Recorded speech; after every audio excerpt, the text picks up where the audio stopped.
So hello everyone and welcome back to another video, and this time with onboard audio from my smartphone because, well, I'm at the test bench and I really don't feel like uh, rebuilding all the audio.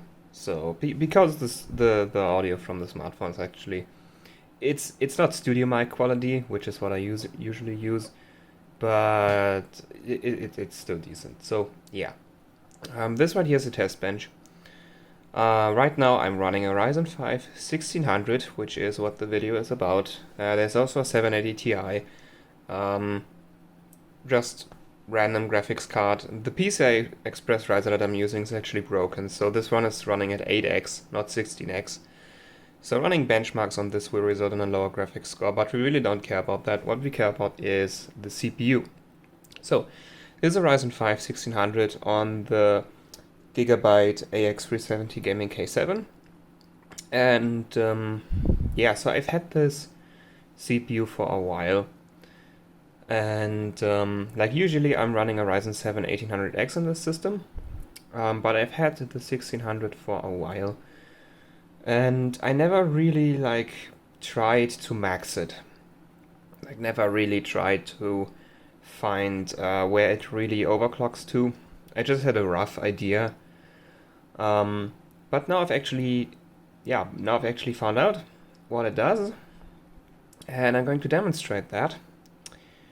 So let's get over to to my screen, because I do not have a capture card, sadly. So what I'm gonna do is run Cinebench R15. I'm gonna try to get rid of all the garbage in the background that we don't need. And yeah, you can already see the scores right here. The numbers, you can't really see the numbers. Wait, let me get the... Yeah. So I'm expecting something between those two scores. So I've done the benchmark 3 times. This right here, this is stock. This is 3.8 and this is 3.85, which is the maximum overclock that I got out of this thing. I don't expect it to pull 1300 now, because that was a... Let me get the camera. Yeah. This is really not great to fiddle around with it while it's running. So yeah, let me do that. And I can see all the dust on the screen. Yeah, so I mean, it's a 6-core 12-thread CPU, so it's absolutely shredding through R15. Because yeah, by now you can get 8, 12 and 16 cores, or 10 with Intel. But that's what R20 is made for. I'm using R15 just because R20 takes longer. R15 is still completely fine. And R15, yeah, so we've got pretty much exactly the 3.8 gigahertz result, because yeah, I've not gone through and taken care of all the garbage in the background. So yeah, you're about making... So when you're running a daily Windows system, which this Windows system is, it's pretty old, which you can see there's a lot of stuff in there. And actually it's still on English, even though I have a German keyboard. Yeah, so this is a pretty old system actually. I've used this for quite a while, and ideally I would have a second partition, which I already have here, which is labeled benchmark. I was going to install Windows there, which is a really clean Windows that I only use for benchmarks without any garbage installed even. I haven't gotten around to that still, so this is just the main OS, which I also use for rendering. And yeah, so that's about your real-world performance, because this is yeah, I'm not really using the system daily, but I've installed some stuff and I am using the system. So in the real world, you're making overclock about 50 megahertz worse with this CPU. which like, okay, that's like less than 20 points in a Cinebench. So that's completely fine, I think. And yeah, so I guess let's go to the BIOS and show the settings. Oh, the camera is really vibrating a lot because normally the arm, like I use a kind of webcam arm to hold my smartphone, and normally that's attached to something that's not the desk, but where my test bench is, I really don't have anything else than the desk itself to, yeah, put it on. So when I touch the desk, even the slightest movements like pressing a button on the keyboard results in some pretty heavy vibrations. Hopefully my smartphone can filter most of those out. So yeah, we are at 3.85 gigahertz, as I've said. The memory is running 3200 CO16, which is what it's rated for, or at least the Vengeance Pro modules are rated for this. The one in the middle is quite a lot faster, and it's actually it's rated 3000 CL15, so at the end of the day that's the same speed, but the middle one is CJR. That's like CJR can overclock much better than the trash-tastic C-die that I have here. So yeah, that's your memory timings only. I only put in the main timings. Yeah, 3200, 16, 18, 18, 36, and then down here everything should be auto. Yeah. And then for voltages, so you can see I'm already pretty up there with the voltage. So running 1.45 volts on Vcore. This is not the load voltage, however, because, well, I can't really confirm it, but people are kind of getting scared at these kind of voltages, even on 40 nanometer Zen. So as far as I know, the consensus is go to 1.425. I'm at 1.45, so I'm technically over the limit. But the thing is, this voltage is only there in idle. The voltage you care about is load. And under load, we have the Turbo LLC, which is not the highest. And this results in a load voltage of 1.419, so pretty exactly 1.42, which is still below the limit. And then, yeah, RAM is 1.35, which is just the XMP voltage. And yeah, so voltage pretty much maxed. Like I might be comfortable with going one LLC level higher, but like extreme is the maximum that this motherboard has, and it's going to be pretty much flat voltage. And setting an LLC to pretty much flat voltage is not a great idea. Ideally you want some V-droop. Actually this Turbo LLC might still be too high.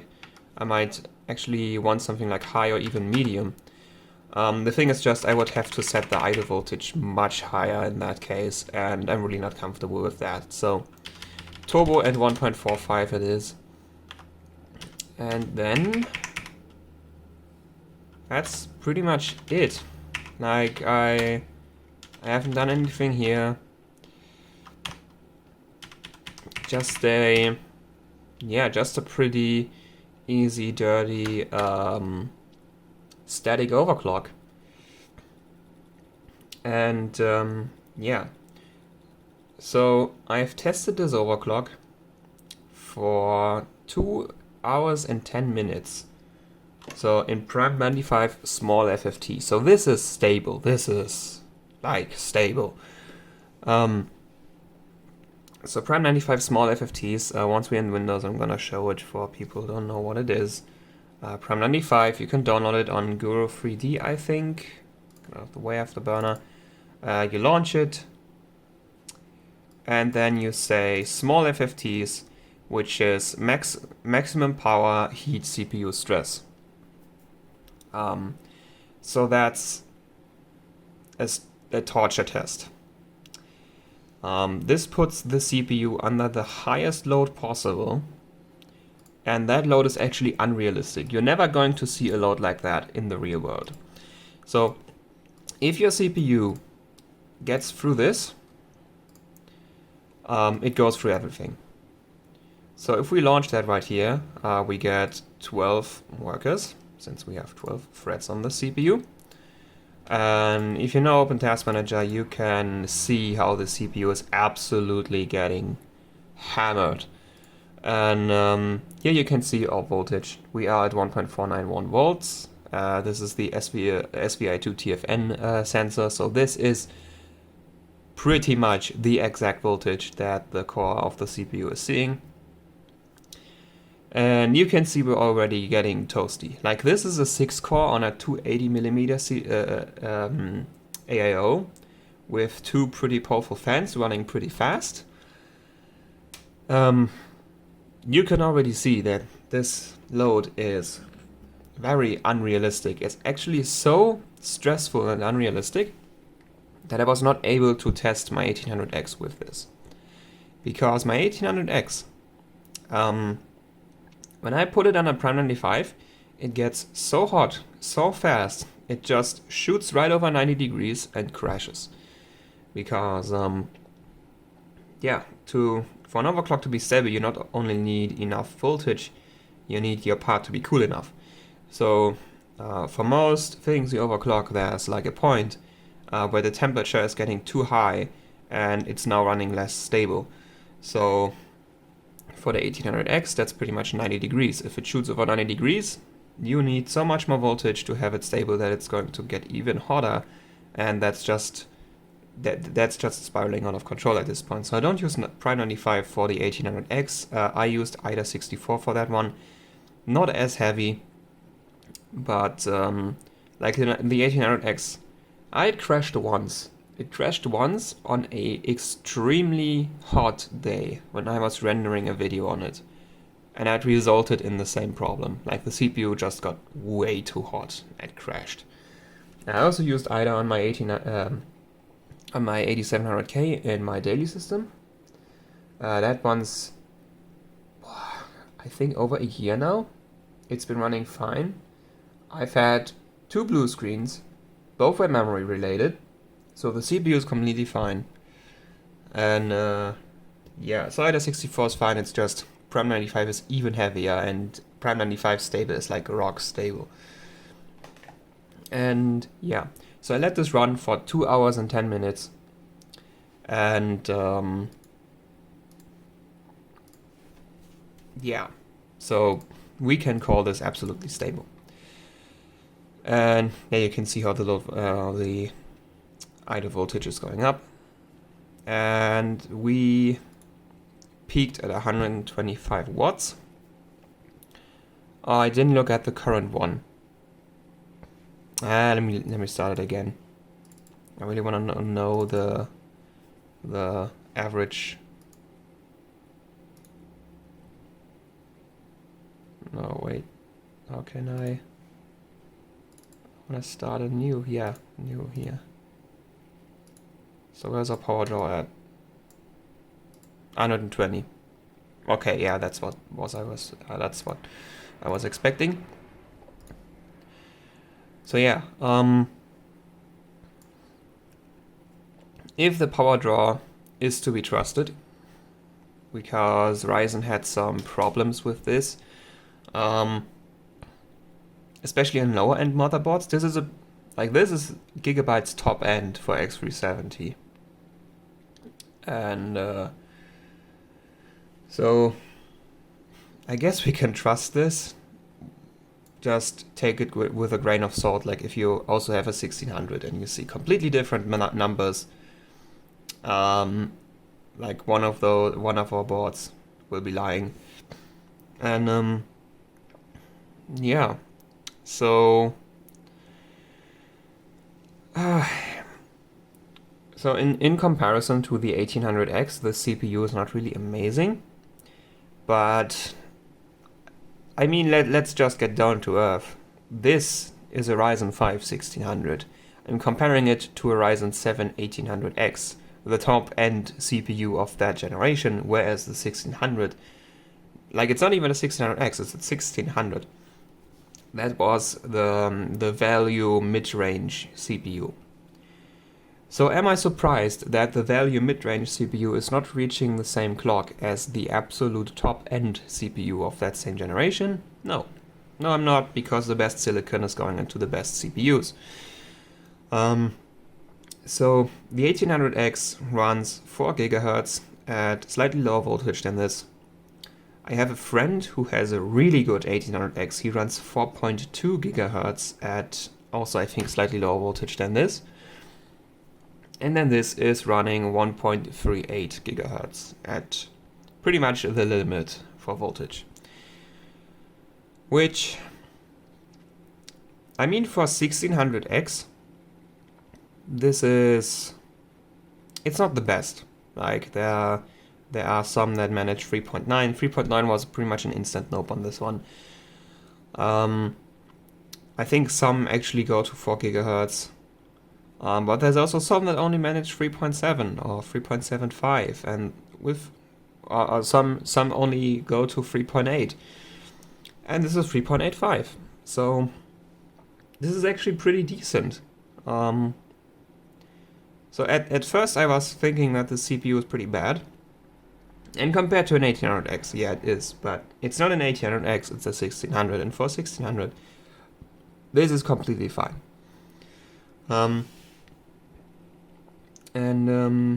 Yeah, and I mean, the scores speak for themselves. I also went to my 1800X, not 1800X, my 8700K in my daily system.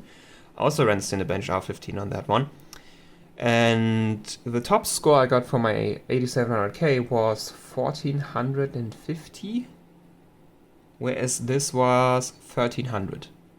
And my 8700K is running 5.1 GHz. It's not the best, but a pretty damn good 8700K.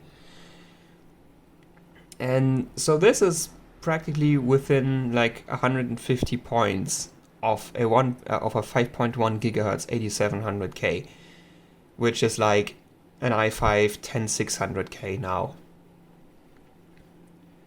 And like my 8700K, yes, it's also 6 cores, 12 threads, which is why the scores are so similar probably, but like the single core, it's 40 nanometer Intel.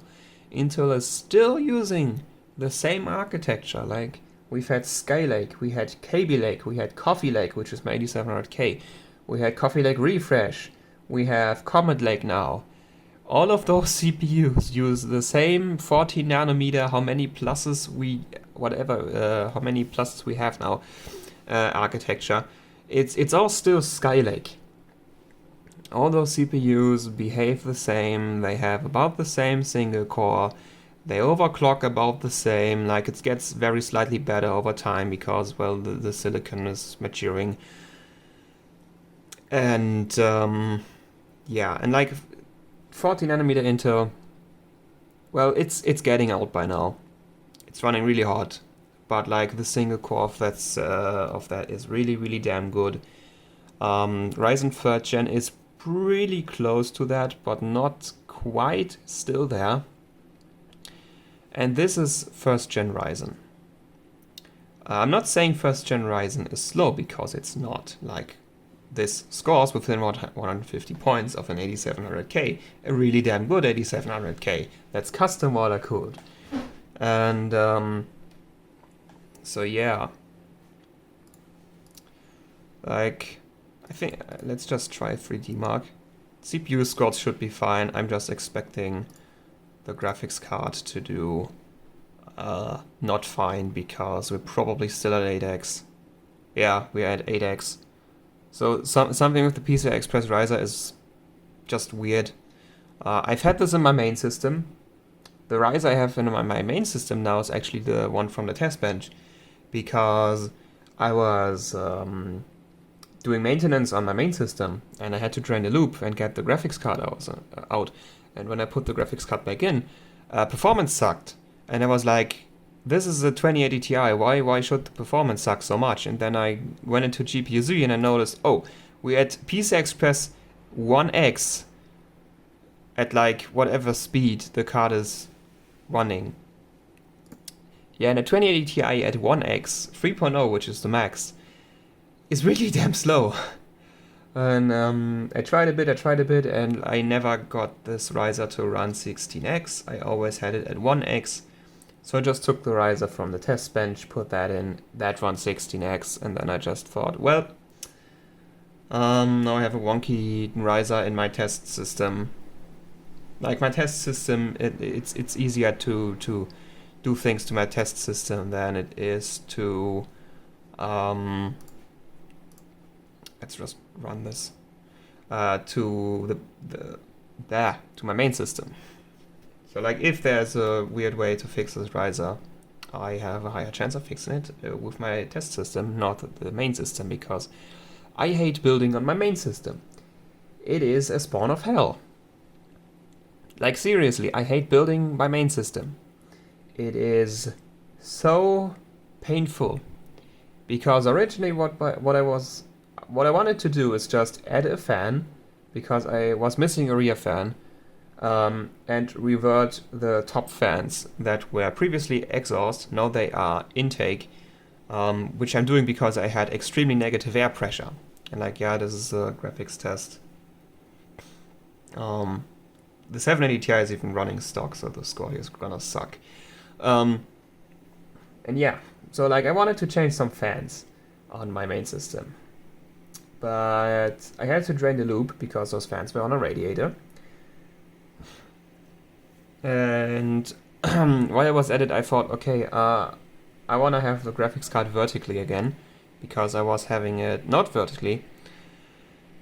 And I was putting it in, and that resulted in a whole bunch of troubleshooting. The PCI Express riser was not the only thing. I had so many problems trying to get it back to work. It was like maybe 1.5 hours of actually building, and then like 2 hours of troubleshooting. So yeah, it sucks. My test system never does this. And also systems of friends that I build on never do this. It only happens to my main system, which is like, kinda happens to everyone. They're like, whoever you are, your main system is always the one that sucks. So yeah. Should have just deactivated the graphics tests, but then I couldn't ramble over it.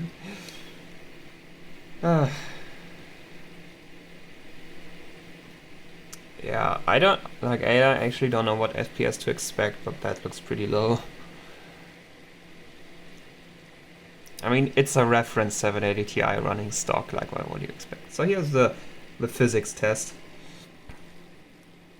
I think that looks pretty good. Like, what does the 1800X? I think the 1800X does like 68, 70 FPS.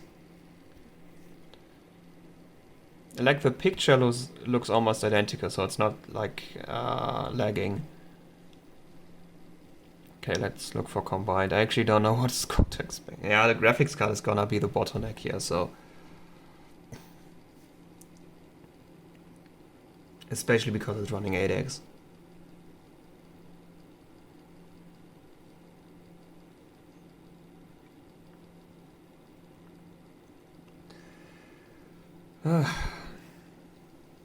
Yeah, the graphics card is... it's packed.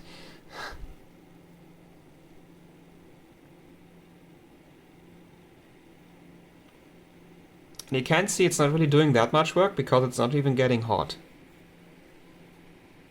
So like, yes, it's 100% utilized, but like because there's an 8x interface at the card, 100% utilization actually means, yeah, so, oh my god, that score is bad. Like, I think a stock 790 Ti should do 1300, and overclocked it's, I think 1200 is stock. So this is almost there, but like overclocked 780 Ti's can pull mid 1300s, 1400 even. So yeah, and then SLI, these pull like 2400, 500. So like 12 to 50 for each of them. So yeah, graphics score sucks. What doesn't suck is this physics score. Like, I don't know what my 8700K does, but I know the 1800X at 4 GHz does like 21K. This is pretty damn good. Like, Ryzen was always strong in professional workloads, like synthetic things and like video editing, which is why I use this machine for video editing. And yeah, I mean, yeah, that's why there's also 24 gigabytes of RAM in here. And yeah, so like what I'm taking away from this video, that's way too long by now. Like this is basically just a, hey, I overclocked the CPU, this is what I got. But like, yeah, what I'm also taking away from this is the 1600X is way faster than I thought. Because like this 1600X, this particular one, is from a friend who was running this. By now he switched to a 3600. And like, he was running this one, and when he was playing Destiny 2 with me, he was getting like 30 FPS standing in the tower with a GTX 1070. So like his graphics card was not the issue. And it's like, oh god. Like, I know the tower is CPU heavy. Like Destiny 2 has some places where the CPU is just absolutely getting tanked. Like even my 8700K goes down to like 70, 80 FPS in some places. So like, yeah, it's really hammering the CPU. But like 30 FPS, that's like really, really low. And then I put it in here and tested Destiny. Like, I'm not gonna put it up right now, the video is already way too long. But like, yeah, the CPU was pulling 60 FPS and up with the weaker graphics card. So what's the deal? Turns out his system was just bloated, or he was running some stupid graphics. No, I was running the game at max. So yeah, I guess the system was just bloated. Or he missed. Ah, yes, he was running 2400 megahertz RAM. That might be it. That might actually be it. Like, he was running... he was also running 3 sticks. And all at like 2400 or even 2133. I think 2400. Yeah, that might be it, because he was running an even amount of memory sticks, which he has a daisy chain bot. Mine is a T-topology, so my bot doesn't care. His does. That might be it why the performance sucks so much, because Ryzen really scales with fast RAM. But like, yeah. So whatever, the FPS from the CPU are completely fine. Like this CPU it's still a modern 40 nanometer CPU that can be overclocked. It's 6 cores, 12 threads, which like admittedly 2 years ago the 8700K launched. So like 3 years ago, when KB Lake was the new thing and Ryzen didn't even exist yet, 6 cores was like really, really high end. And by now you can get it on this, which used, I think you can get these for 120 euros. That's a pretty that's like 120, that's like what you get a Ryzen 3 3300X or even only 2400 at 2100 for. So yeah, 1600X, like, yes, Zen, it's Summit Ridge, it's Ryzen 1st gen, but like, damn, this CPU is still really, really powerful. Like, I was expecting this to be a noticeable drop from the 1800X, but like, I mean, yeah, if you're running benchmarks, the score is lower because this has 6 cores, the 1800X has 8. But like, when I was playing games on this, like, lower core count, lower clocks, doesn't matter. Like, the gaming experience was great. Like, I was running 780 Ti SLI with this. Like, yeah, that's the score. And like, yeah, that score is higher than a GTX 1080. So that's like, if you find a game where SLI properly works properly, you get better performance than a 1080 Ti out of these two. And I was playing with that setup, and like, the CPU was not the problem. The two graphics cards were at their limit. and not because of the 3 gigs of memory, just because they were 100% utilized and couldn't go any further. And the FPS were great. Like this is a 100 FPS plus CPU at max settings for like what was I testing? I was testing Destiny. I was testing Doom and Doom Eternal. I wanted to try Ark, but that won't uninstall itself again. Tried to test Witcher, but for some reason I couldn't turn off VSync. Yeah, so... Oh wait, 30 minutes by now, I should end the video. So, yeah, 1600X. Like, if you're running this CPU, do not be ashamed of it. It's really, like, it's really fast still, and it's really usable, and like... If you get good... Okay, my memory is actually pretty trash, like I have C-die. It's not hard to find better memory than this.